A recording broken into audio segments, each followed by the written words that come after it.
here we are with the car on, of course. These are the hooker headers. They get really hot, so you do have to be careful. This side sounds pretty good. Unfortunately, the other side has a leak in it.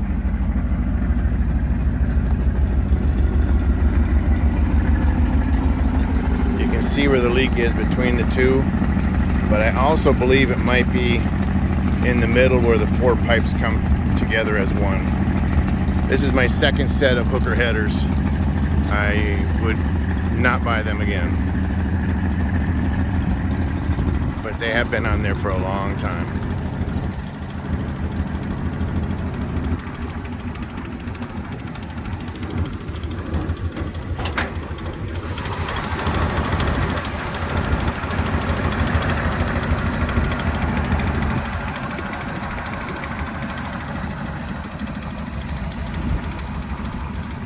Signing off.